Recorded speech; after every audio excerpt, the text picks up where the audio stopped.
Okay, could we please take a seat?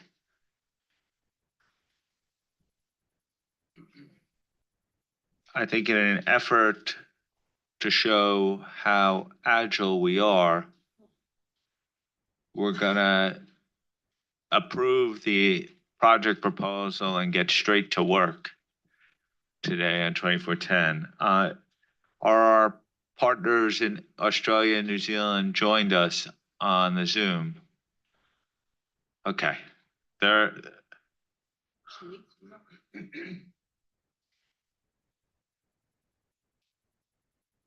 great. So we're gonna start going through the actual standard setting work related to 2410, which now we're going to finish even more quickly. As the team is sort of giving me dirty looks over here. But Anna and Dan, the floor is yours. Okay, well, thank you, Tom. And are we still waiting for Joanna and Sharon to join us? But Tom, oh, there's Sharon. Very good. And Joanna. Excellent. Hi, Joanna. Hi, Sharon. Yeah. Welcome. Well, Tom, you stole my opening line, which was, now that the project proposal is approved, with thanks to the board, it's time to get on with the drafting. And yeah. He delivered it much better. I don't mind, borrowing from our chair. That this is the first opportunity that the project team has to get input from the board, and we'll look forward to that. We're looking for directional input.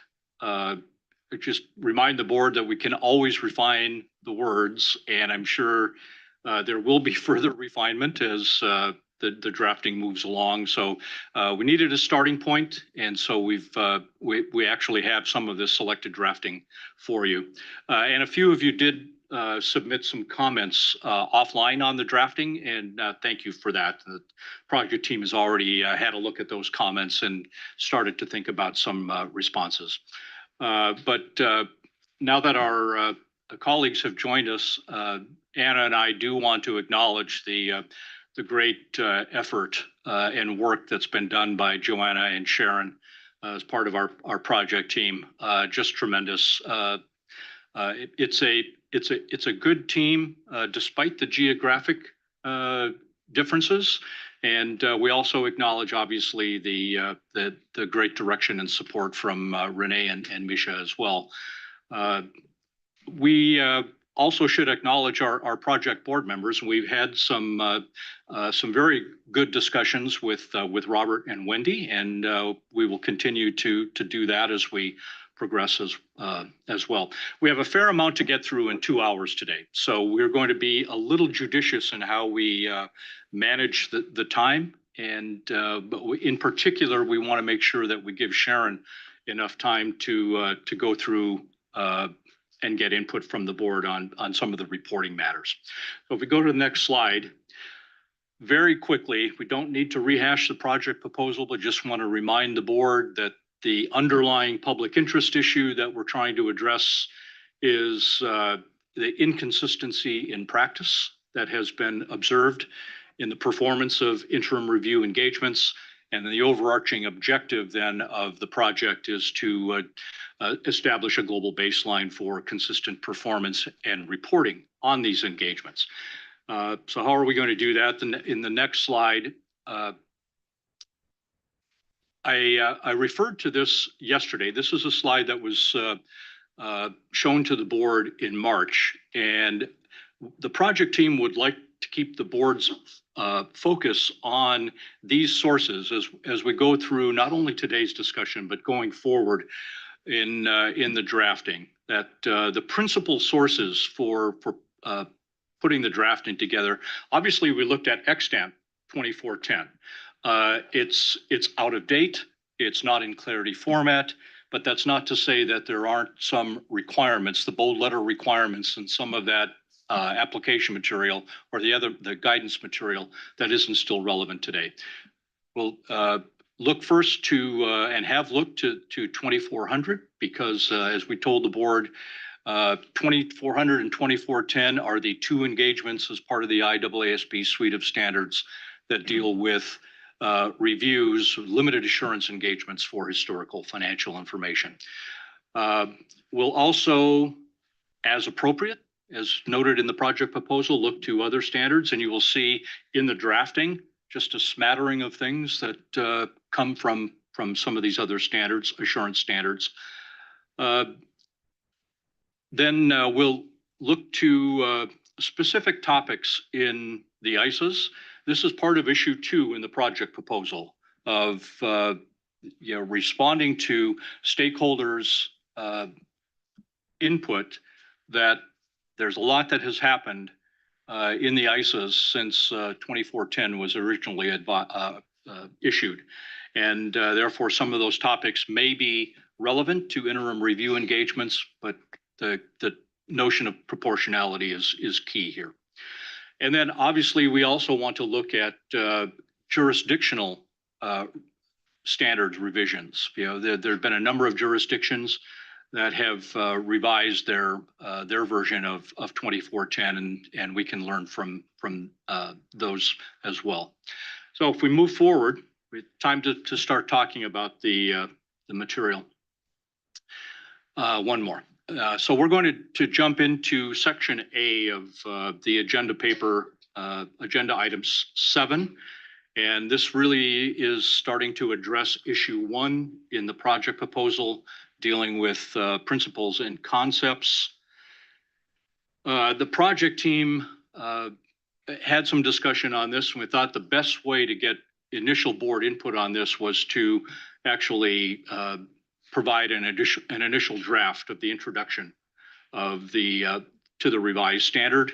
It deals with 4 broad areas: scope and applicability, the relationship of 2410 to other standards, a high-level description of an interim review engagement, and the differences from an audit of financial statements. What you see in this part of the drafting is a combination of material, mostly from extant 2410 and 2400 revised. And agenda item 7 has some background and explanation of the project team's rationale that I won't get into. Hopefully you have read that and can refer to it. So with that, we'll jump right into the first 2 matters for board consideration here, matters number 1 and 2. And that's to get your views on the proposed drafting in paragraphs 1 through 11 of agenda item 7A, and the related application material, which would be in paragraphs A1 to A7.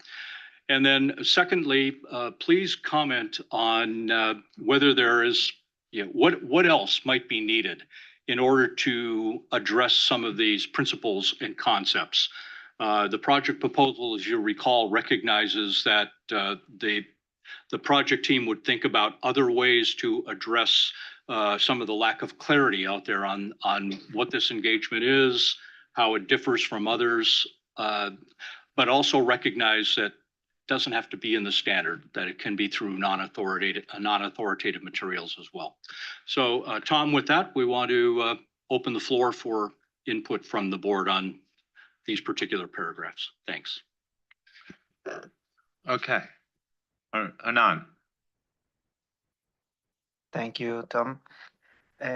Well, in general, I agree with the proposal of the drafting made by the team, but I suggest to include the definition of audit client in the definitions.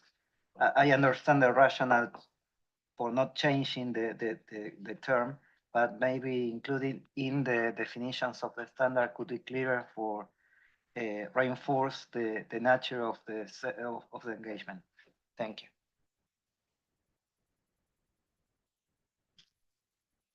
Nancy.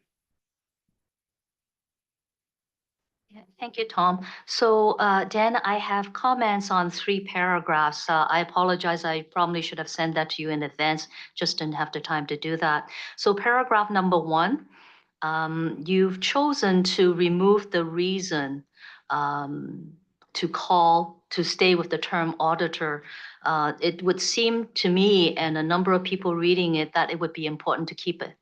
Because people would wonder why you're doing that. And without an explanation, people would guess at it. And the wording's there, and I would support reinstating that. So that's paragraph number 1. After after A and B, there is a paragraph that talks about the term auditor. So that's So this is, just to be clear, I see you're looking at, this is for the hanging paragraph, but because the scope of this ISRE? Is that the language? Yeah. So the term auditor is used in this proposed ISRE in the context of an interim review engagement and not because the auditor is performing an audit. So we chose to stop there. What we cross out was, but because the scope is limited to, and so on and so forth. So I think it would be useful to keep that. So that's paragraph number 1.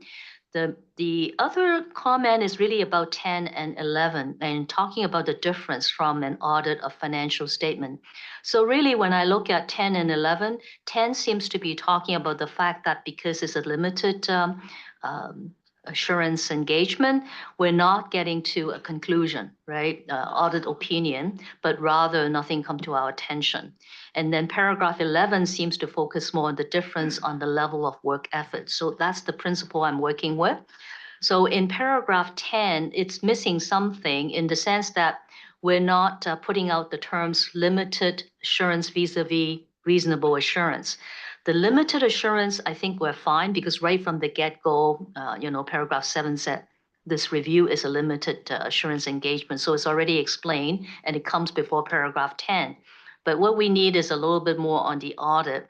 So I would suggest that you add that in paragraph 10 to say something like, and let me find my document. Like I said, I'm not very good in getting there. So I would start with review of interim financial information differs significantly from an audit, comma, and what I would add is a reasonable assurance engagement. Then you can continue by saying conducted in accordance with IAASB, period. And then I would bring the one sentence from 11 up. That sentence right now, resident in 11 says, a review may bring significant matters affecting the interim financial information to the auditor's attention. Why do I do that? Because then you're mixing up the 2 paragraphs. Like just keep it clean because paragraph 10 talks about the reporting. What's the implication on reporting? Contrasting limited assurance vis-a-vis reasonable assurance, and then keep 11 just to work effort. So if you were to do that, then just to, I guess, continue the language, then you would say such review does not provide a basis. So it would stick to saying that one is providing an audit opinion, the other one is significant matters that came to the auditor's attention. Paragraph 11, in that case, I would start with as a limited reasonable assurance, a review, and cross out in contrast to an audit. It's not designed to, and then the rest of it is fine. So finishing the paragraph with and are less in extent than for a reasonable assurance engagement period, because that very last sentence I've already suggested moving it up to paragraph 10. So a couple of suggestions just to clean it up a little bit. Thank you. Okay, Wendy? Thank you, Tom, and thank you to this amazing project team. I can say that again. Some general observations on these paragraphs. And I don't know, and hopefully I'll be able to scroll fast enough to A2 where I have an observation. I'm not remembering why we're using this concept, or we pulled in the concept at least as demanding, or kind of suggesting that there's something other than ISQM1 that might be used. Because if it's the auditor, I believe the only option is ISQM1. So these are just general comments, and I believe that's in paragraph 5, and it comes up a few times. So I think we need to look through that. I also believe that and I apologize, I did not send in some drafting edits, and I will, because I also think we could make stronger what the purpose of this standard is and who would actually be using it and why. And that gets back, I think, to somebody talked about why'd we take the auditor out? And in paragraph 9, or I think it's paragraph 9, that it says 2410 is a standalone statement. And I think we're going to have to figure out a way that's clear that it's not like you're the auditor. So you've developed knowledge from the audit, you've used the auditing standards for going concern or fraud or whatever we do with that.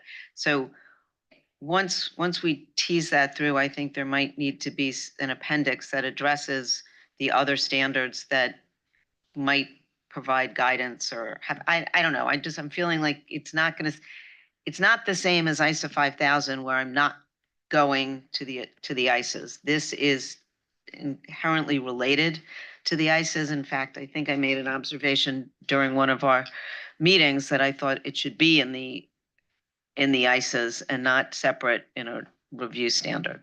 But that's all I have for 1 to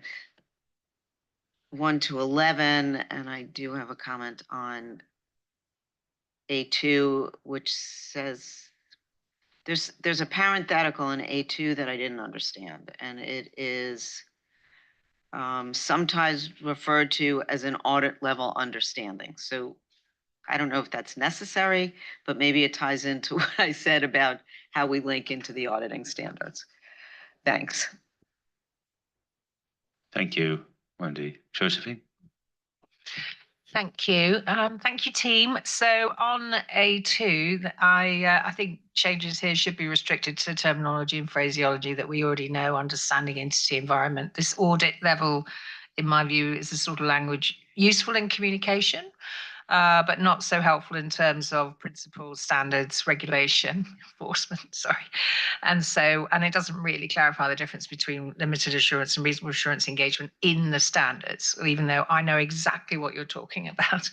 On the audit client point, I'm not really persuaded by the idea that because ethical standards use audit clients that we do have it in our ISAs in terms of acceptance and continuance, but I'm conscious of comments made at the SAC meeting that relate to that principal agent dilemma that we still have.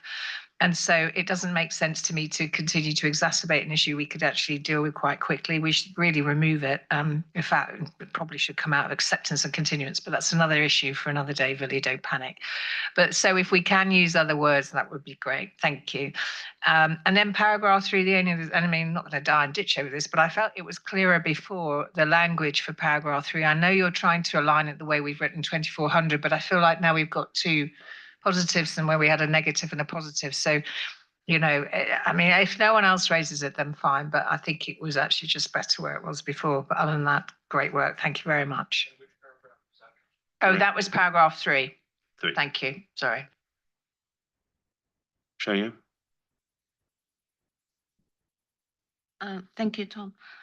For paragraph 10, it talks about an audit not provide a basis for expressing an opinion, blah, blah, blah, give a true and fair view.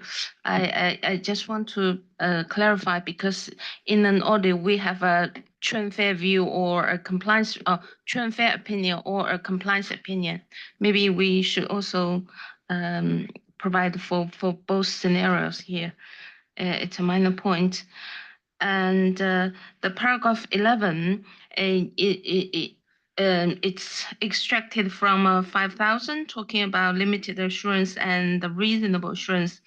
I think given we have already defined interim review and explained it's being performed by the auditor, maybe here we could put specific content rather comparing the interim review with the audit instead of limited assurance and reasonable assurance. And for paragraph A2, because the word audit level is used in a few times, and I think this wording is it's never showed up in anywhere else in the standard, and it might be a bit different to interpret or even translate. So I would suggest we use audit-based, which is more factual. And the second half of paragraph A2 is talk about a non-auditor performing interim review should use 2400. This paragraph, I'm just wondering, because I personally feel it might be a bit confusing if you connect that together with the initial review engagement scenario. So I'm not sure how to clarify that, but in terms of the initial interim review engagement, there are two specific situations I'm thinking about, in that cases whether we could actually apply 2410 instead of 2400. One is in some of the change of order situation, there is this practice of shadow auditing. So for the last year of the predecessor auditor, the incoming auditor will work together with the predecessor auditor. So does that constitute the audit-based knowledge as defined in this standard? In that case, can they use 2410? And another scenario is that the incoming auditor could have access to the working paper of the predecessor auditor. So is that enough to actually support audit-based knowledge? So I suggest we also consider that in further deliberating. And paragraph A6, are we covering that? Paragraph A6. Yeah, because it talks about the interim financial reporting rules, but I think maybe it's a bit too strong. Ordinary do not require complete set of financial statements. I actually did a quick research for my jurisdiction. I mean, for those listed companies who actually disclosed their interim financial reports, and the percentage of entities preparing a full set is close to 25%. So it's not unusual. So I think given the global variety of reporting practice or rules, maybe we could tone down a bit on this. Thank you. Okay, Ada? Thank you, Tom. I think most of my comments have been raised before, so I had similar comment to Nancy on the hanging paragraph in 1, so explaining why the term auditor is used.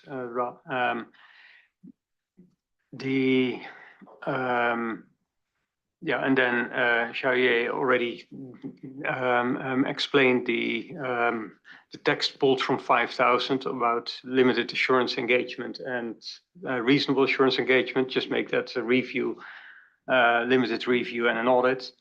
I think on, and also the one on A2, agree entirely with Josephine with the with language that we understand, but I think there's unintended consequences if it's not precise enough, and there's no reason for use the terminology there. Let's see, was there anything else? Yeah, so as I said, most of the things have been covered already. We will be sending in our offline comments as well with some further drafting and suggestions that we have along the way. Yeah, and I guess this is a general reminder too, like detailed drafted suggestions, please provide them to the team, but also, I guess, get to really let us focus on the main substantive points that we're going to. The risk is certainly we are presented drafting that, but I don't want this to become a drafting session. And so, like, we'll try to find the balance here, but focus on the big points and provide drafting offline. But if you think it's to emphasize your point, please do that. Greg? Thank you, Tom. So I like the direction of travel on this. So thank you for the drafting so far. I think it's a really good starter for 10, as you say. A7 is where I just want to focus. And it was the last sentence of A7 sort of got my attention because I read it and I thought I actually don't agree with that. So I looked a bit further and then it seems the last two sentences actually comes directly out of IAS 34, which is a bit of a worry. But anyway, it sort of then raised the question in my mind, well, so why are we repeating word for word sentences out of a financial reporting standard when we're wanting to be framework neutral as well? So I'm not sure the solution that I had fed these comments to the team before the meeting. They may have had a think about it, but certainly the last sentence worried me. So I would want to at least clarify there that we're talking about disclosure and presentation rather than recognition and measurement, because an interim set of financial statements shouldn't just focus on new things that have just happened in the last few months, you know, the new activities, events or circumstances. So a set of interim financials, a balance sheet, a P&L for the 6 months is going to look very much like the last annual one. So I thought it was misleading as it's currently worded. I'm open to what's the best solution, but delete seemed to be top of my list. But over to the team.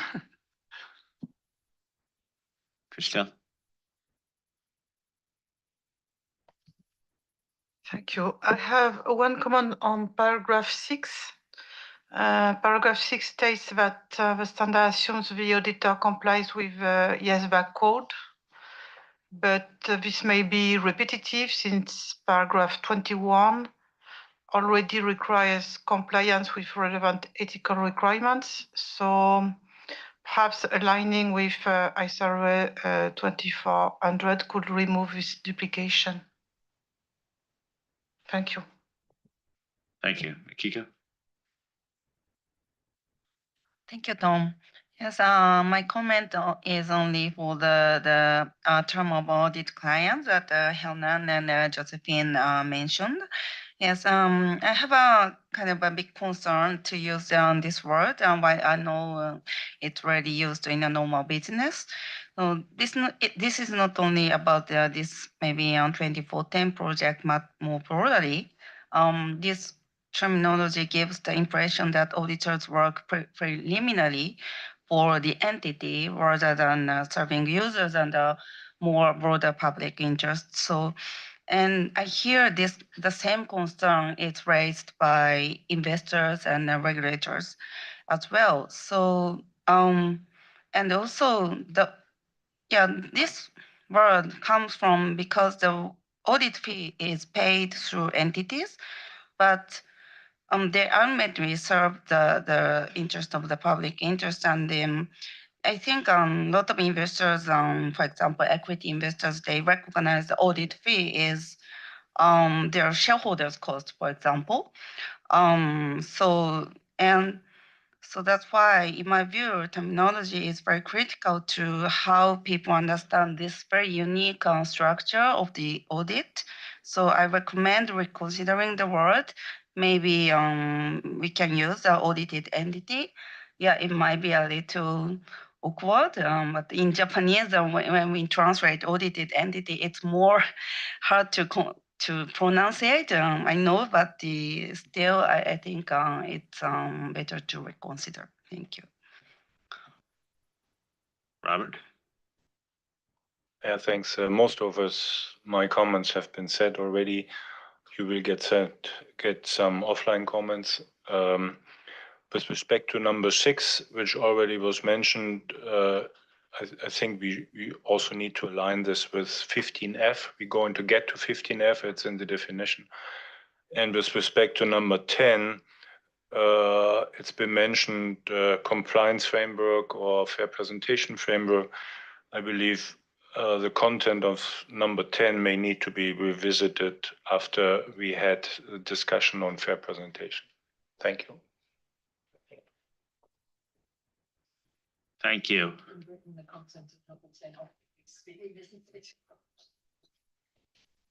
It wasn't an inside joke. You're slightly political, but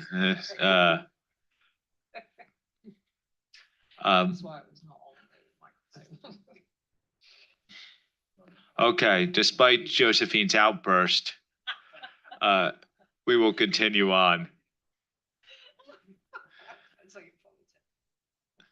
Isn't it tea time for you? Yeah.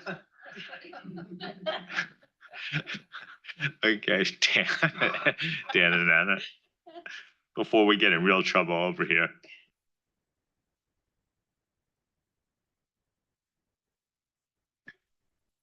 Okay, maybe before we close off this section, and to Tom's point, we did not want to get deep into the words on this. We were looking for more directional input on whether what is this starting to hit the mark in terms of what the standard should include with respect to the scope and applicability of the standard, and to start to describe the nature of an interim review engagement and how it differs from an audit.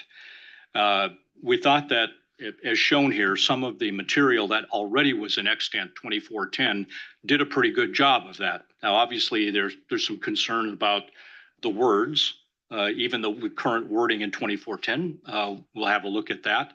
But directionally, is this starting to, address the points that we set out to address in the project proposal of clarifying some of the principles and concepts around the nature of this engagement and the relationship to an audit?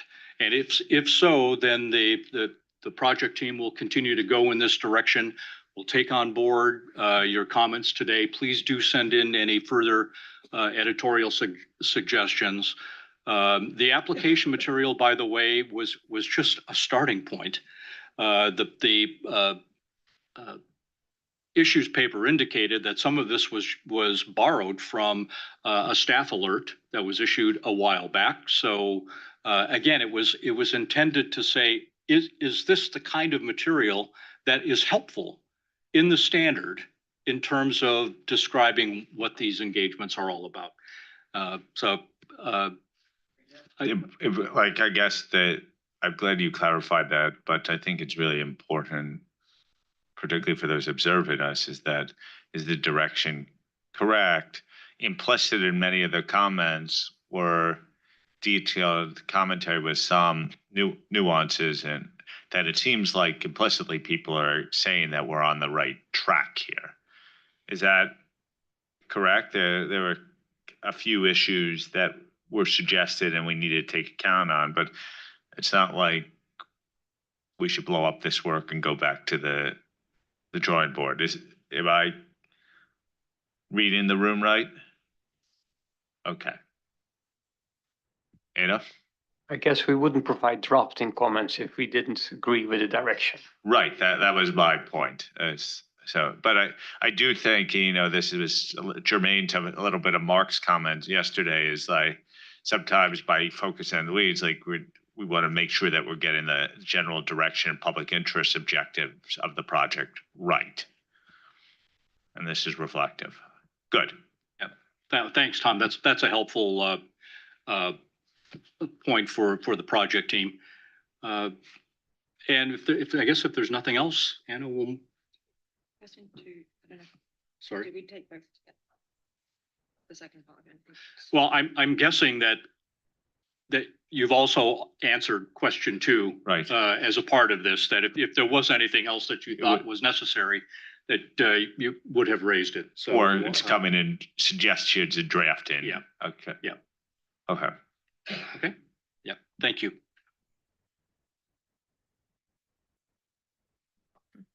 Okay, thank you. So the next two sections, obviously we're just going in order. So pausing first on the objectives. Really, this is simply to modernize and bring into clarity format having a separate section on objectives. We didn't try and reinvent the wheel in terms of what the objective should be. We did try and focus on our revised drafting conventions, making sure that we're focusing our objectives of any standard on the outcome that we're intending an auditor to achieve from having applied them, rather than on the how. And so we referred first, obviously, to extant. We looked at 2400 revised and came up with the proposals in paragraphs 13 and 14. And so again, seeking just directional view on whether they're on the right track, make sense, they're clear, they help clarify the objective of an auditor doing these engagements. Okay. Ada. So I guess the short answer is, well, a bit of yes and no, largely. But I think what one of the objectives here, and also to align with 2400, is also to report on the interim as a result of your interim financial review.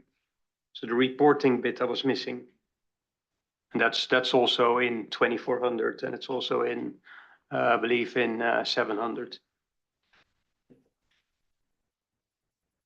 Kiko, is that a straight pen? Okay. Wendy? Thank you, Tom. Just adding on to what Ado said, I struggled with 13 only because I need to, in the end, go back and align it or see what we say in the review report. And so I think we're still far from that. And I think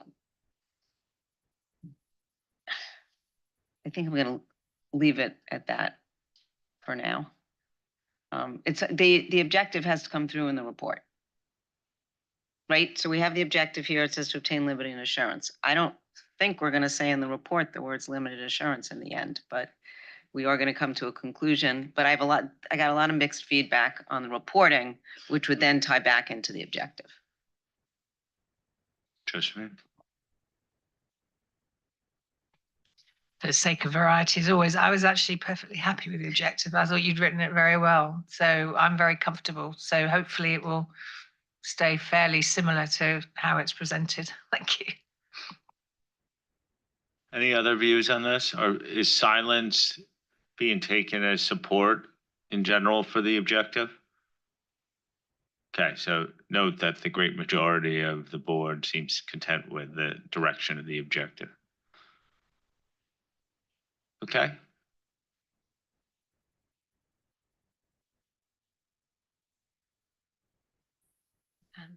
Okay. So if that was all on the objectives, thank you. I did want to if I can ask just one point based on those who might have wanted something on reporting explicitly, for example, on communicate in a written report or something along those lines as in 2400, whether the current proposed, I guess, the little B from the structure of the objective that includes a reference of communicating as required, that communication piece is intended to be broad enough to capture both.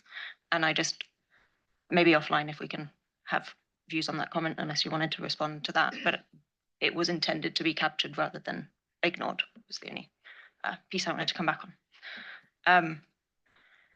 Okay, then the next section after objectives, Dan told me he never wanted to talk about definitions ever again. And so I had the opportunity to basically open this section, which is really, from a directional perspective, what we wanted to ask was whether we have captured the right terms to define rather than necessarily the exact right words for all of the definitions, whether there's any other words that or terms that we have not identified as needing to be brought in, and sort of more that kind of input. Although, of course, as before, if you have specific comments on content, we'll hear those as well. For example, if we started to actually drafting new definitions, Dan may fall off his chair right now. That's Josephine. Yes, thank you. I'm actually happy. I couldn't think of any additional ones that you might need. The only thing is that not quite sure what we're going to do with analytical procedures on the timing, etc., with the other project. But yeah, I'm happy. Thank you. Hernan? Thank you, Tom. Reading the text, I wonder if it is not necessary to define a reasonable assurance, just to highlight the difference with limited assurance, because in different part of the text, we highlight the difference between the limited and I can't really reasonable hear, assurance. Hernan. Could you, you said, is it required to define To define reasonable assurance, reasonable assurance? yes.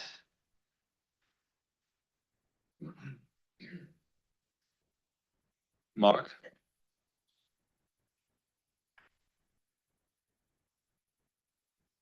Mark? Sorry, Tom, just a bit slow there. Yeah, I was going to make exactly the same point. We define limited assurance. I think we should define reasonable assurance. And the reason I say that is that users really struggle with the difference between the two, and I think, as well as just, introducing the definition of reasonable assurance in the definition section, perhaps if the team could just sort of stand back and try and put themselves in the position of a user, and just assess whether, if they were in those shoes, whether they would be able to understand, what we're getting at in drawing the distinction between the two, limited and reasonable assurance definitions. Because, as I say, I think they really struggle with it. I don't think limited. Yeah, what is the difference between the two? I don't think they're clear. I think I understand the rationale of why we don't here, because this is a limited assurance standard, and our drafting conventions are to define only terms that are in the standard itself. I guess I have a general sense, like I don't, it's a convention, it's the one we choose, and I'm perfectly fine with it. But do people really gonna go to ISRE 2410 to understand the differences between limited and reasonable? I think we need to constantly, as a part of a communications campaign, maybe clarify that. But it would be a change in our convention, and maybe that's a debate at this board table we should have. But we define term. The reason you define things is because it appears in the standard. Is that, do I have that right? Yeah, that's right, Tom. Maybe the other thing, couple things that I would add is we have tried to and will continue to refine some of the paragraphs in the introduction, which try to give some additional flavor for the difference between reasonable and limited assurance. That's point number one. The other possible downside with defining reasonable assurance in this standard, number one, it's not going to be used in the requirements, but it also may beg the question of then why isn't reasonable assurance defined in ISRE 2400 revised? And it's not defined there for the same reason, because it's not used in any of the requirements in 2400. So we take on board the point that users or stakeholders have asked for clarity, but we can look to do that through other parts of the standard, and ultimately, to Tom's point, through other types of material as well. I guess the question I asked for you, and I probably should know this, do we define limited assurance in the ISAs? And I think that gives you the answer.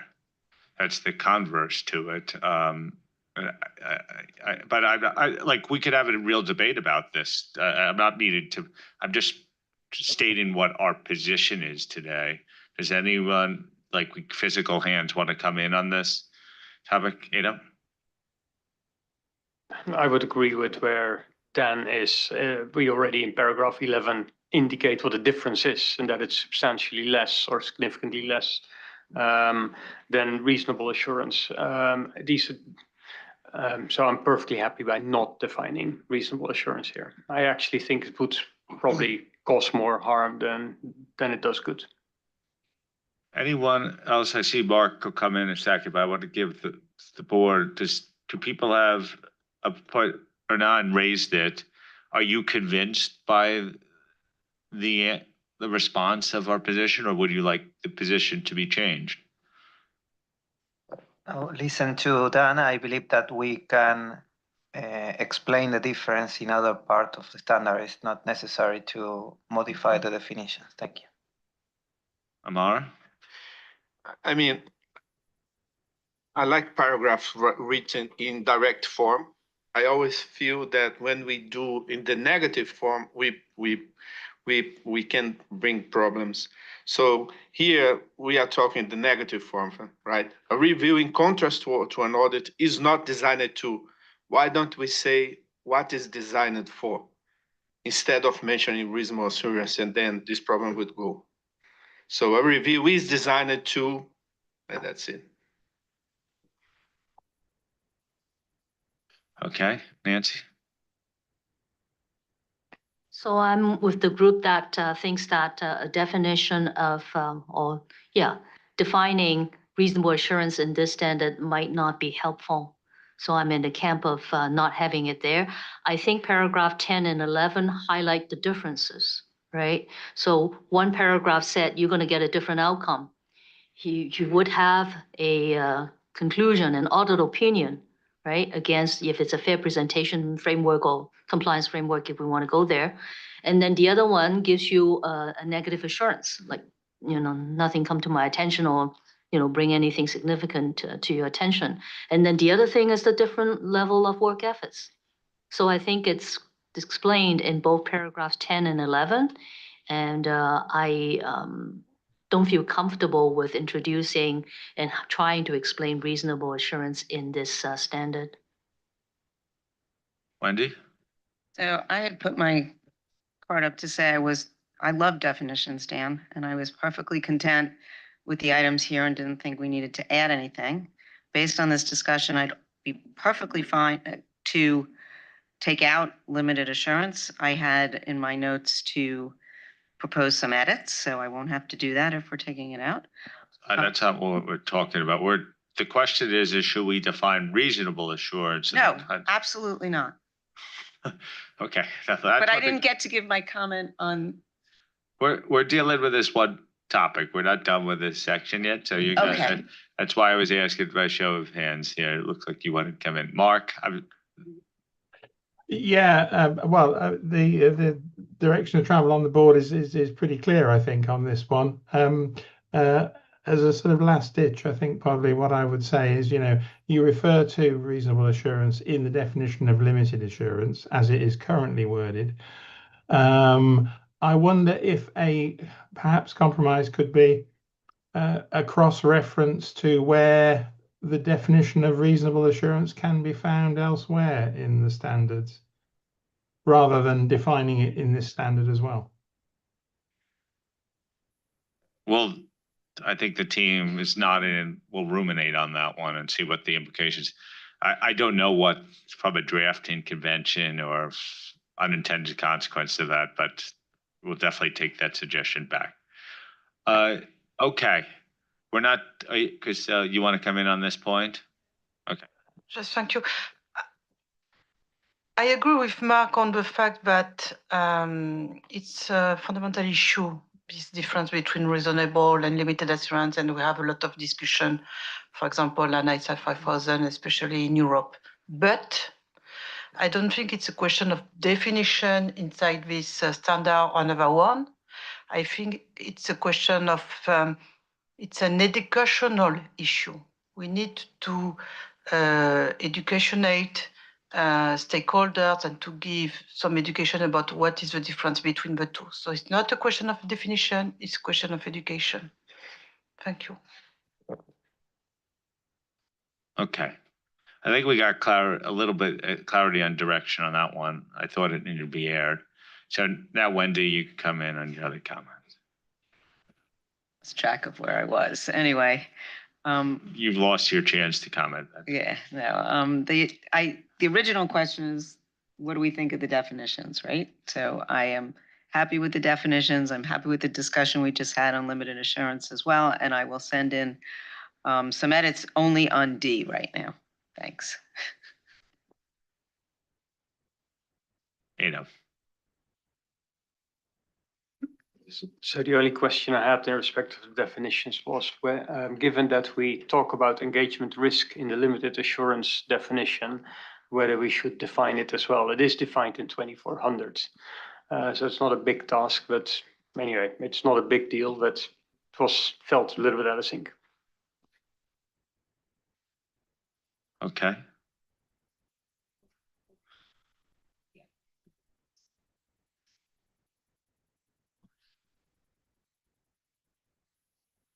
Okay, thank you. And thank you for the clear, I guess, direction on limited assurance and retaining that one and not introducing reasonable assurance.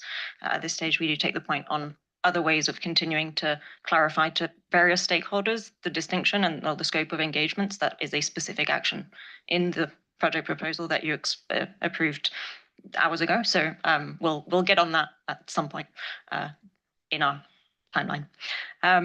Right, so okay, objectives section A is now done. So if we can move on to section B of the issues paper and the related drafting. So really, in terms of the drafting conventions of the standard, we're now moving into these general requirements of the proposed standard, covering the general requirements to do with conducting an interim review engagement in accordance with the standard, relevant ethical requirements, and some other general concepts of professional skepticism and professional judgment. And so those are paragraphs and sections that are in paragraphs 16 to 23 and the related application material. And again, what we're seeking is general directional comments on whether we're in the right direction of travel, any major flaws with anything that you've read that suggests we're going in the wrong direction. And I'll generally pause there.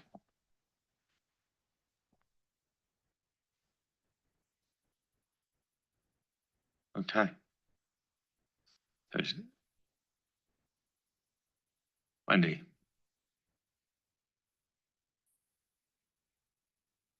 Sorry.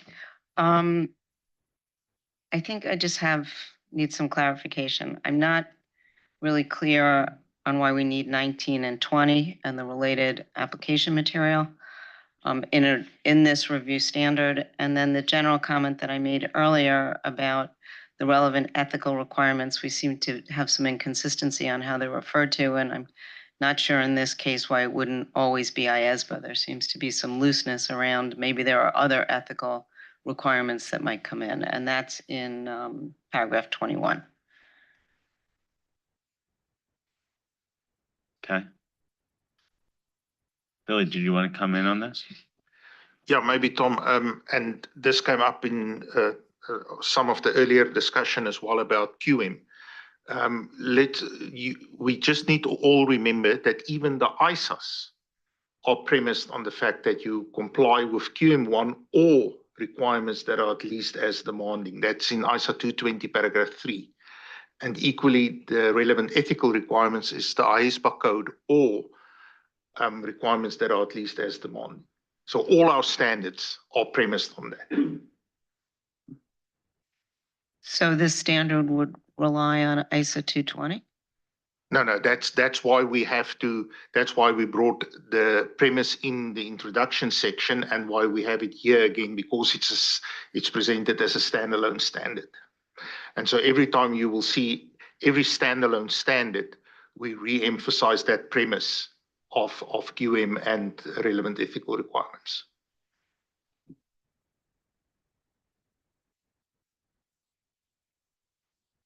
Yeah. Well, I hear what you say. Well, really, it's not what the definition in F says. It doesn't mention. So the definition of relevant ethical requirements in F doesn't mention or others at our least is equivalent.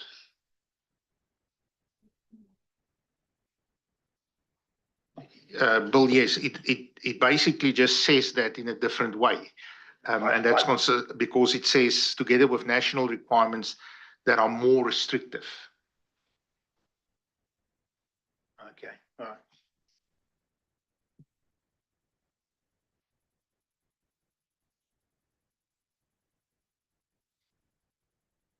Okay. Anything? You, At the moment, I think it's a little confusing, but I think as the project evolves, we will make it clear and we will make the consistency within the standard itself clear as well. okay, thank you. Josephine? Yeah, sorry, I have the complete opposite perspective, which I think is perfectly clear and aligned with other standards where we've written this language. So apologies. And in terms of 19, Wendy, if we remove 19, that means that if you're performing an interim review, you have to perform every single requirement, even if it's not relevant in the circumstance. So that's a really important paragraph for practitioners, so that in those circumstances, they would perform alternative procedures or actually just depart because it's not relevant. So I wouldn't want to see those requirements deleted. And I was just really, I put my card up originally just to offer support for everything you have here. Thank you. I have no comment. Oh, no, I keep doing that. Anyone else? Akika? Thank you. In terms of 19 and 20, I heard the concern from practitioners about because these are not in 24,000, 2,400, sorry. Yeah, and then so is it because so if we have a rationale because the 2,400 and the 2,410 is different, 2,410 is done by auditor, so that's why we can include this, but 2,400 we don't like to include this. So in that case, that's fine. But if, yeah, at least we need to consider the rationale, or maybe we need to, yeah, discuss here if the difference is okay. Thank you. Ada? So on relevant ethical requirements, so this is the auditor that already needs to comply with the relevant ethical requirements for an audit, which are above and beyond whatever an interim review would be. So one could argue we don't really need it in here. Something to think about. I don't mind it, by the way, so I'm not, but it is the auditor of the entity. The relevant ethical requirements are those of the audit.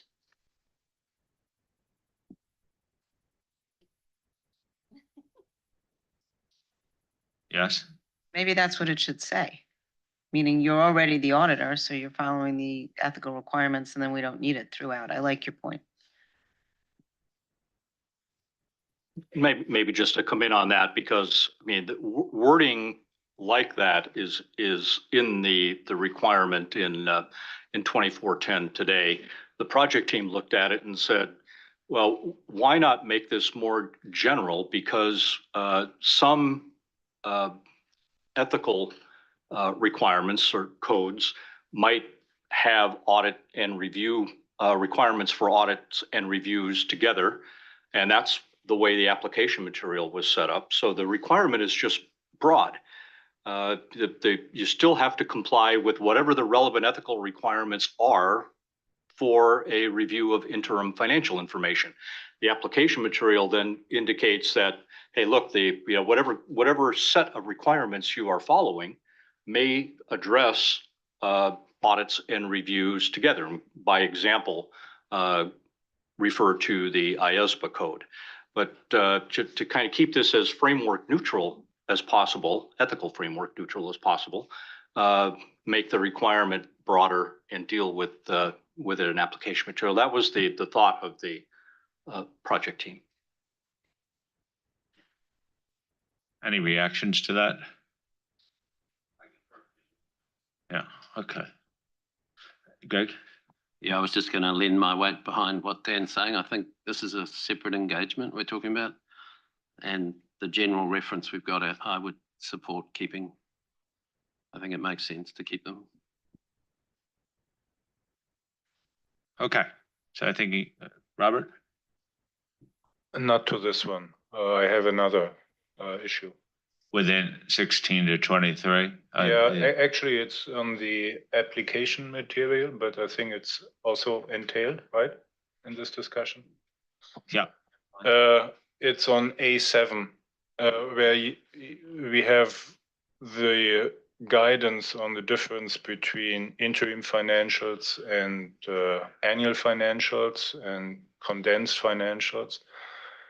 And the proposal is that we should also give some further guidance with respect to estimates. Like in interim financials, the framework for interim financials or condensed financial statements allow the entity to make estimates in order or to make more estimates in order to gather these interim financial information. And this also has or could or should have an impact on the auditor's work for this interim review. And here we should also give some guidance on this one. Thank you. Thank you. Josephine? Yeah, thank you. My comment was back on the good old ethical requirements. I mean, you reminded me, Dan, that the 2410 does actually do what Ada was saying, that you have to comply with ethical requirements relevant to the audit. But I recognise that's not particularly flexible or forward thinking. So my only comment here is that, and I'm happy with what we have, but we should just obviously spin this past our friends in our sister board. Make sure they're okay with that. Which we have. So do you want to comment on that? Well, I thought it was worth mentioning that we had at this point had an initial discussion with sort of IAASB staff on this point to just make sure we were going in the right direction, and they had no significant, well, they pointed us in basically the right direction and had basically no alarm bells ringing by the clarifications that we had on account of the IAASB code applying to audit and review engagements, not specifically calling out interim, but so leaving it at the broader level making sense. But it is an ongoing point in our coordination discussions, so we will keep it on our mind. Great, thank you for raising that. Okay, any more comments on the requirements related to the conduct, the relevant ethical requirements, professional skepticism, professional judgment? Okay, I think you got some feedback on how to make it even better. We can move forward.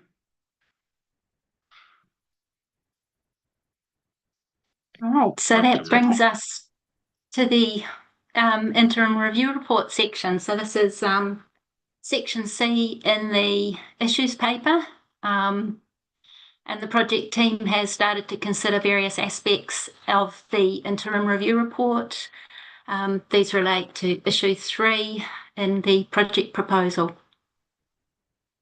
So the first issue we're asking the board for its views on is the order of the information presented in the review report, or the interim review report. Project team recommendation is that the auditor's conclusion is presented at the beginning of the report, followed by a basis for conclusion section. And we've indicated some indicative content for the conclusion and basis for conclusion section in paragraphs 35 and 40 respectively in the issues paper. The draft or the content here is based largely on the existing ISRE 2410 with some enhancements. So we have looked to ISRE 2400, ISA 700, and also for consistency ISSA 5000. Also including recommendations to introduce some new statements. So these are new to 2410 regarding compliance with relevant ethical requirements and a statement that the evidence obtained supports the auditor's conclusions. So if we could start I guess with board views on the structure and content of the conclusion and basis for conclusion section, please. Okay, so if we go into the issues paper on this, Sorry, and Sharon, I just want to clarify because are we first focusing only on the structure? yes. Okay. So this is 32 to 40 of the issues paper. Yes, we could do structure first, then followed by the content of conclusion and basis for conclusion, or all together. We've written it all in one section. Okay. Josephine. Yep, I'm happy with the structure, Sharon. Thank you. Anyone else on the structure? Akika? Thank you. So I think the new proposal is that the first we have a basis of conclusion, and then we merge on what should be included in the auditor's responsibility will be merged into base of conclusion, and then we don't need the auditor's responsibility. So I hear from practitioner that about the concern on this because it's not very consistent with the other standard like 700 and 2400 or 5000. Yes, and then also my concern is that if this is not very, how to say, it's very unique that we do not have auditor's responsibility section. That is not maybe maybe it might be not very readable from users as well. So yes, how you considered this, if you can elaborate that is very helpful. Thank you. Hernan? Thank you, Tom. I'm happy with the format that the team is proposing. It's more consistent with other IAASB standards. Thank you. Thank you. Wendy? Thank you, Tom. I personally was fine with the order and what we were doing. I do think we should put the auditor's responsibilities in, but I did get a lot of mixed feedback in my reach out. And one of the items that came up was the 2410 and 2400 would have a different format. So while it aligns with ISA 5000 and aligns with the audit, it won't align with the other review standard. Just another reason to move it into the ISAs. Sorry. Thank you. Do you want to, thank you for that. Do you want to respond to Makiko's point of question? So with respect to the auditor's responsibilities, so one of the points of difference with 2400 is 2400 doesn't have a basis for conclusion. So it does have separately the auditor's responsibilities. Also, both 2400 and 2410 have predate the structural changes for 700 and 5000.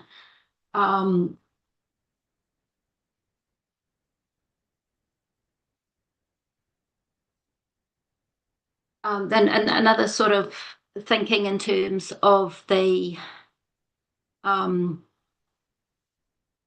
presentation and not having that practitioner responsibility section separate, it allows the interim review report to actually look different from the auditor's report, which may help to distinguish and support that it is a different level of assurance.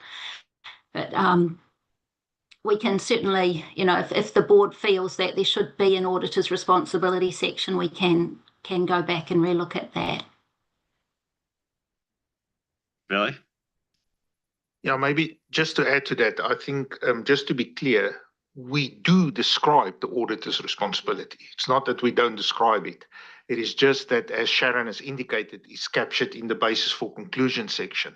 So it really just becomes here, are we happy that it is there, or do we need a separate section in the report that says auditor's responsibility? Because the wording will be exactly the same.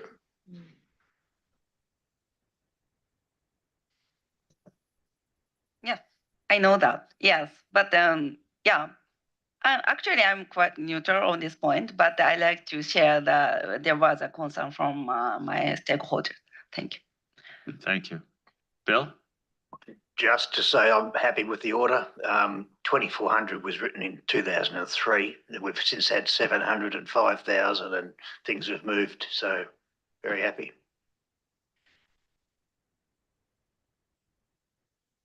Maybe the only other thing that I would add is when the board did the auditor reporting post-implementation review, the board concluded that for other types of reports, non-audit reports, that the board would explore changes to the form and content of those reports when these other standards came up for review. And that post-implementation review was done after 2400. So this is the first opportunity, 2410, to have a look at the form and content. So conceivably, there could be a difference in format between the two standards. But as Sharon mentioned, the other point that was raised as part of that post-implementation review was a perceived benefit of having the report look a little bit different between the two types of engagements. The only other thing I would say is and maybe I'm stealing Sharon's thunder on this, sorry, but the project team will continue to build out the reporting requirements and material in the standard. And this may become clearer to the board if you could see a draft illustrative report at some point, and what that report would all look like, what the specific content would be, and we can correlate it back to the requirements in this standard and compare it to 2400. Okay. Thank you for that. Sharon, am I going back to you? Okay. Sure. The other part. Yeah, did anyone have specific comments on the content that we have included so far in the conclusion or basis for conclusion section? Or shall I move on to the form of conclusion? I thought we were up to the form of conclusion. Yeah. So yeah, you should move on to that. Okay, so the IAASB 2410 distinguishes its conclusion based on whether the interim financial information is a complete set of general purpose financial statements prepared in accordance with a fair presentation framework, whereas the other standards, ISA 700, ISRE 2400, the form of conclusion is dependent on whether the financial information is prepared in accordance with a fair presentation framework or a compliance framework. The initial recommendation from the project team is that the form of conclusion should depend on the framework. So yeah, just keen to hear feedback from the board on the form of conclusion. So basically what it's saying is condensed financial information requires that a compliance style conclusion, even though it might be prepared in accordance with a fair presentation framework. I know. So in theory, maybe yes, Sharon, but I'm not sure whether, for example, the IASB considers interim or condensed interim financial reporting a fair presentation framework.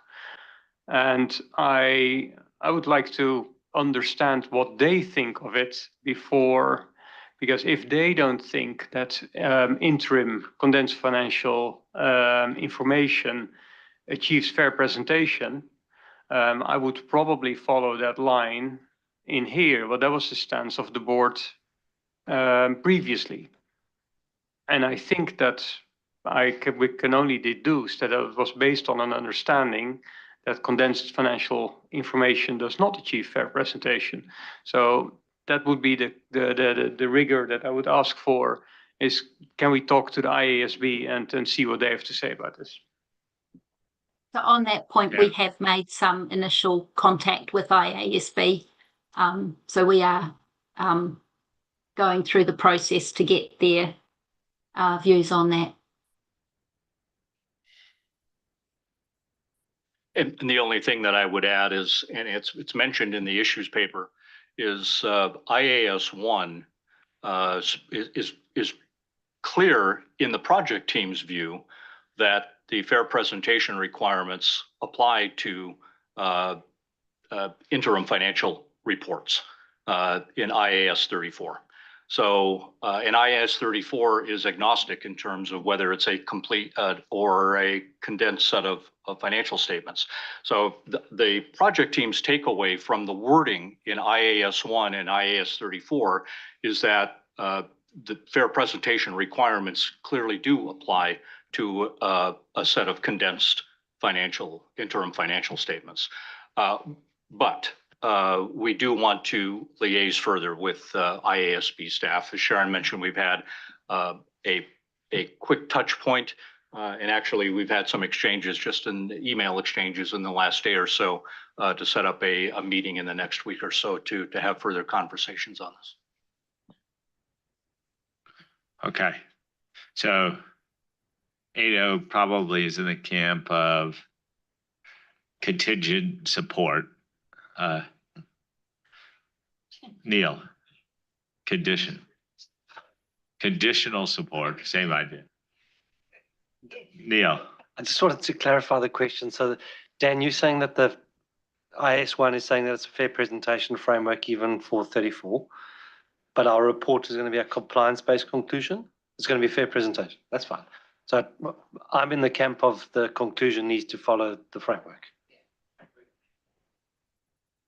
Makiko. Yeah, thank you. I myself agree with the project team that the wording of the auditor's conclusion should be driven by the application of the financial framework. I think it's very reasonable. And also, I really appreciate a thorough explanation about fair presentation framework and also the compliance framework.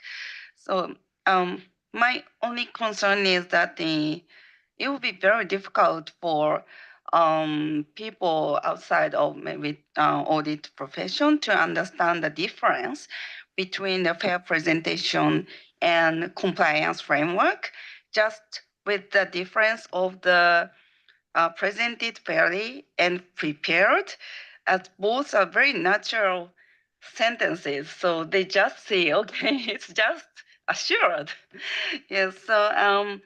So I think I think people don't understand if this small word does have a really deep meaning as we discuss here. So I know it's not only the issue of 2410, but if we can, it would be useful to clarify what we meant with fair presentation framework and the compliance framework in the review report, or if that is difficult in a different way. So it might be an educational issue that Crystal said in a reasonable and limited assurance, but yes, that is my concern. Thank you.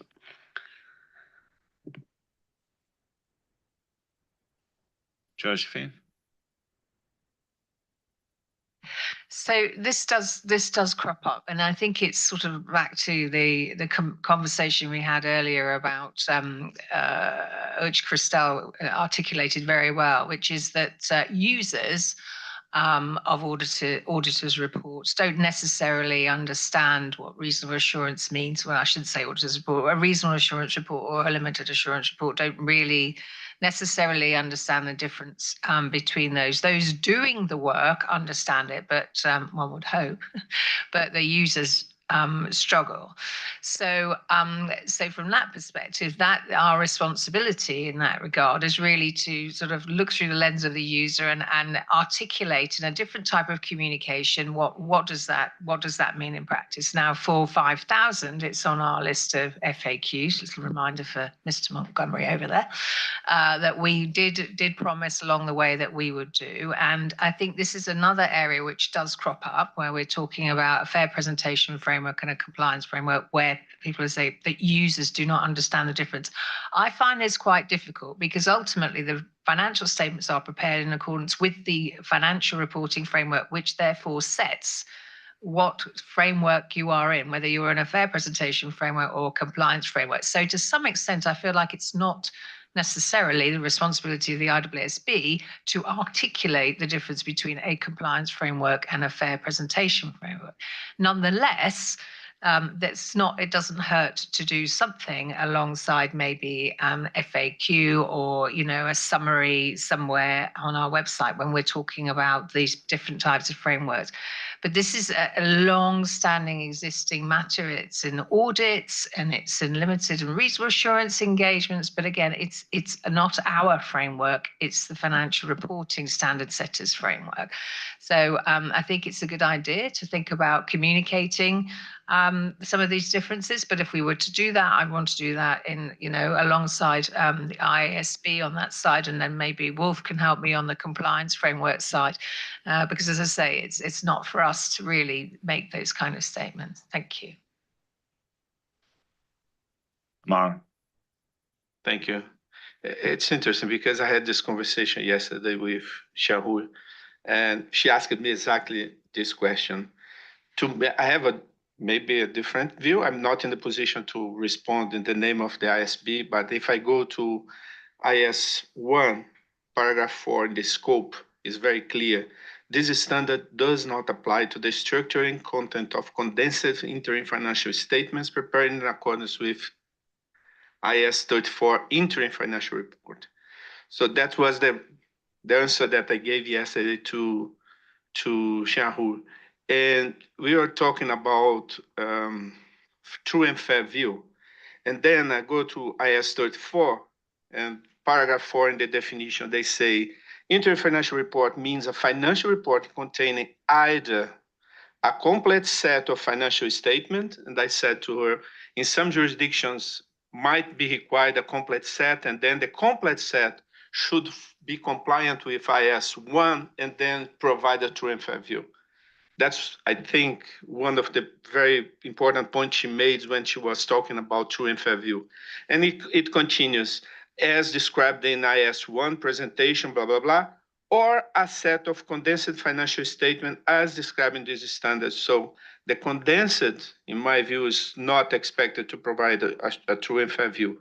But again, I guess in the same camp as Josephine, would be tricky for us to clarify this in our position paper. If we still have any doubt about this, of course, consulting with IASB. But I think it's very clear, at least to me, that was the response I gave to her, in my view.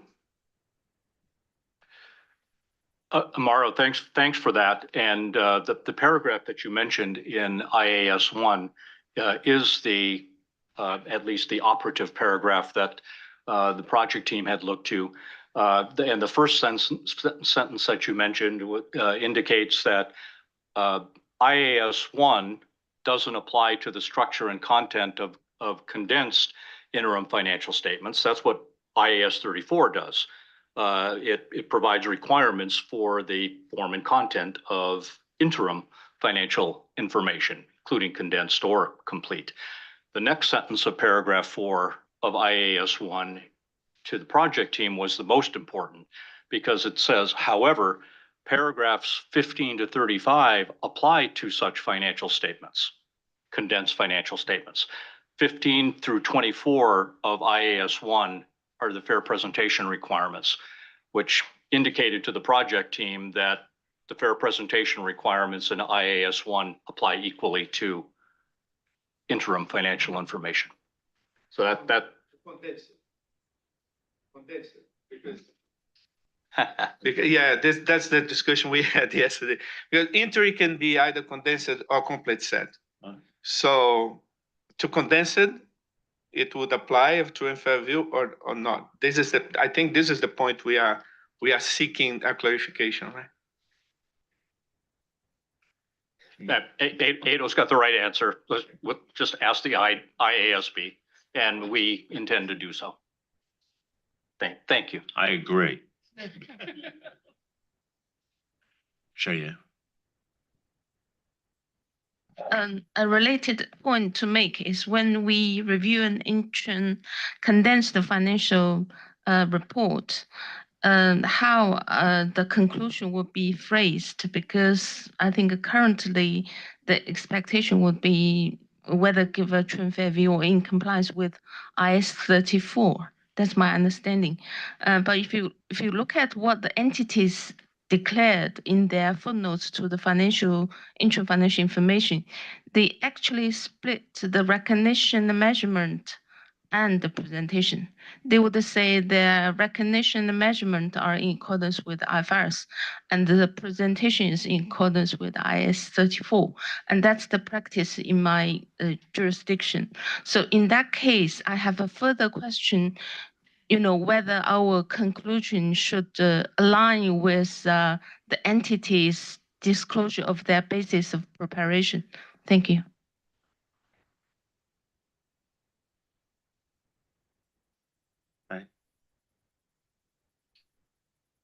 Take a little pause for those who are following us. That there seems to be some activity outside the office building, sirens going everywhere. So sorry that the Zoom callers, you may wonder why we're taking a little bit of a break right now. It's really sort of hard to hear.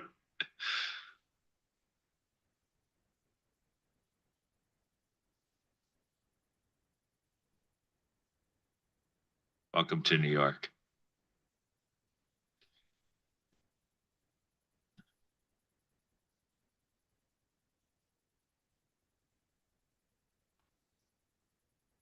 I'd like to say it went away for those following us. It has not yet, but it seems to be becoming more distant. Okay. Sharon and team, any reactions to the input you've heard, other than the most important thing is that we're going to speak to the IASB? My reaction is we are setting a standard that is framework neutral. So I guess, yeah, IASB framework aside, if a framework is intended to be a fair presentation framework, I guess that to me makes sense that we split the form of conclusion based on the framework rather than whether a complete set of financial statements has been presented. But we will certainly discuss with IASB. I think Mark might have a comment too. He's got his hand up. Yeah, we have a couple of people in the room, and then Mark, I'll turn to you. Makiko, then Edo, then Mark. Yeah, thank you so much. Yes, and I got Josephine's point that maybe the root cause might be maybe the framework, fair presentation framework and the compliance framework will not be understood very well, and we need to collaborate with reporting standard. Yes, but I think we will include the assurance report in 2410. So in that case, and also what we like to do is that I believe the fair presentation framework and the compliance framework procedures are different.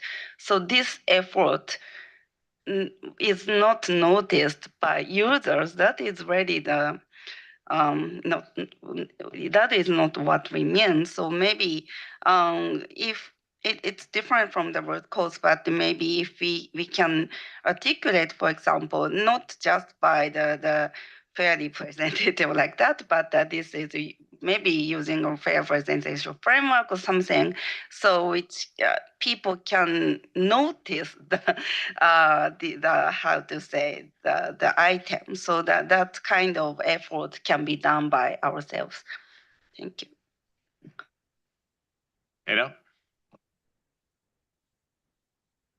Yes. So I fully acknowledge, Sharon, that there could be frameworks out there that even for condensed financial information, they believe it's fair presentation or it should be prepared on a fair presentation basis, so that the standard has the flexibility to cope with either, and that is fine. But given that about 90%, if not more, of the interim financial reviews are on IAS 34, I would like to have it clear from here what the IASB has intended, because at the moment, I believe most of our reports are not on a fair presentation basis. So I think that additional clarity is helpful anyway, because that may require a change going forward. Thank you. Mark?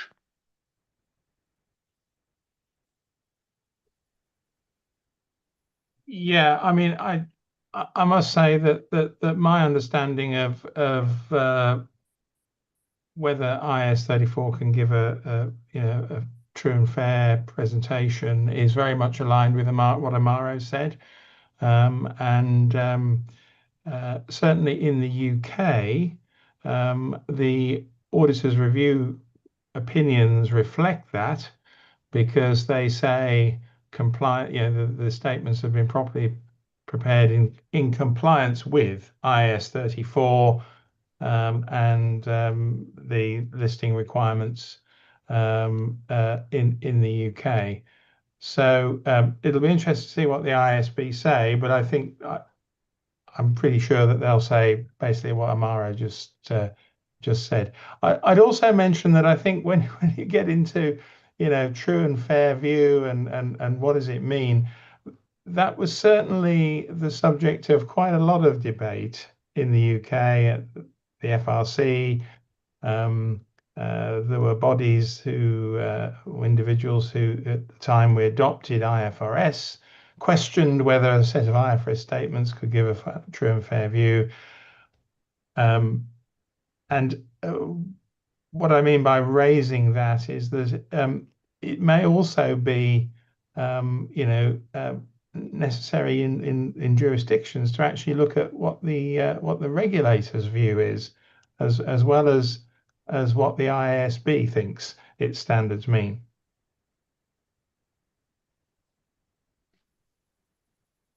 Okay. Thanks for that input. I think we certainly will be interacting with regulators throughout the standard setting process as well. Okay, should we go to the next one? Yep. No. So the project team have brought to you some other elements in the report and our initial recommendations on those. In terms of the statements on management's responsibilities, as well as for the preparation of the interim financial information, our recommendation is to add an explicit statement about management's responsibility for internal control. That would be consistent with ISRE 2400. So that's internal control as it relates to the preparation of the interim financial information. We've already talked a little bit about the auditor's responsibility section, or not, the recommendation not to include that, because that information is included in what we've headed the basis for conclusion section. And the other area looking to introduce is that where applicable, the engagement partner's name be included, and that would sort of align with the applicability of that requirement as it comes from ISA 700, so only for certain entities. If we could take comments on those few remaining points, please. Thank you. Okay, comments on this final section related to interim review report.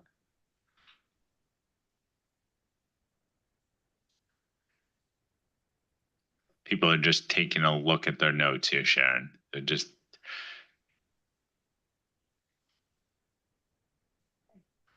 Christelle. Thank you, Sharon.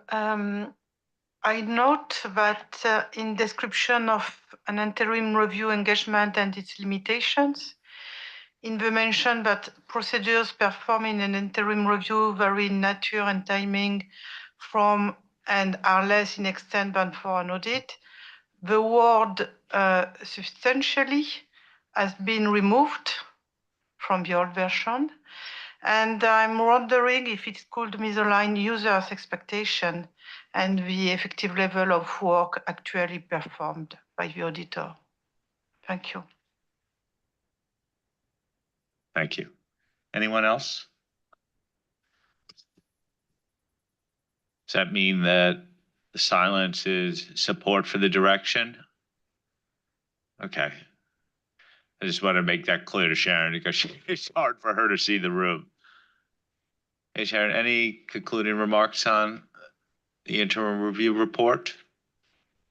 I think we've got a lot of homework to do on that, the form of conclusion. But no, other than that, thank you. Thank you for your time. Very good. Excellent. Well, thank you for all of that input. And I had wanted to hand over to Sharon and say welcome to, before she started talking from Zoom, but there we go, mistimed my entry. So thank you, Sharon, for also running us through that and for all of everything that you and Joanna have done in the drafting. I wanted to just go through, the anticipated next steps. We very quickly, as well as turning the project proposal last night, updated these slides. So we obviously in September will have a very in-depth discussion on a number of topics that we'd highlighted, trying to get the meatier discussions out of the way first and really get clear direction then. So we're expecting to require sort of a lot of directional input on some key matters, with the idea that we're now working towards approval of a exposure draft of the revised standard in March next year. So those are those next steps. So for the quarters ahead, we're also working on putting together an outreach program to make sure that we actually are reaching out to all of the relevant stakeholder groups as appropriate as we prepare, bearing in mind also that the exposure draft process itself is part of that outreach process. I think other than that, Dan, if there was anything else that, no. So other than that, all that's left is to say thank you very much for all of the comments, and we will take them away and keep working through it. So thank you. Okay, great. Before we close the session, any further comments? Ada, did I miss your tent up a second ago? Yes, but I just said to Dan, so I had a comment that I forgot to raise earlier. There's paragraph A16 in the current drafting that I believe was taken out of the fraud standard. So it was an extent fraud standard, it was taken out of the new fraud standard. And that's the paragraph in respect of the past experience of honesty and integrity. And I think to be aligned with where we landed on fraud, it probably should come out of here. So that was the question. Dan said to me he will look into it, and so we'll come back to it next time. Okay, great, thank you. Sorry to have missed your tent card there. Okay, before we close, Mark, any further observations from the PIOB on our discussions? The first discussions on 2410.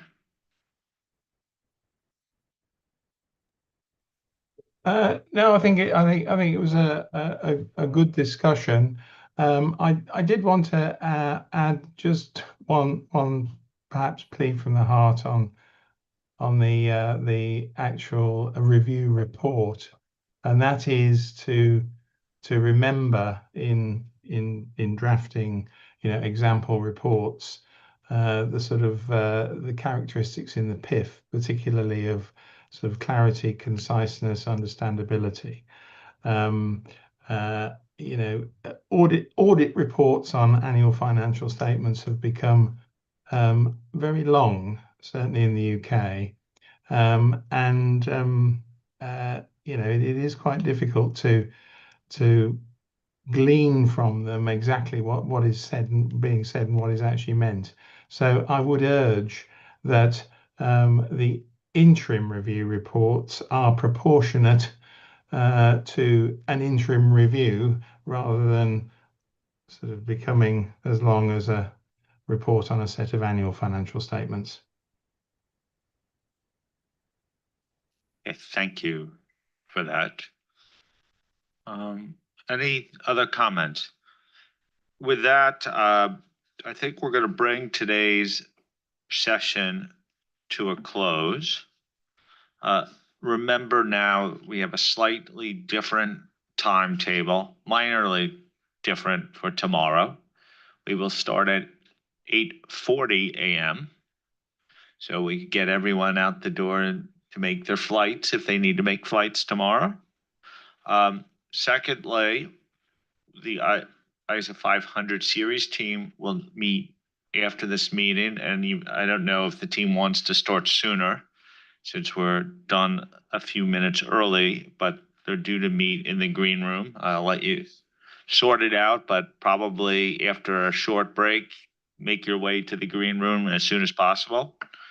And of course, we're going towards the approval of PI Track 2 amendments tomorrow morning. The revised draft was circulated yesterday afternoon.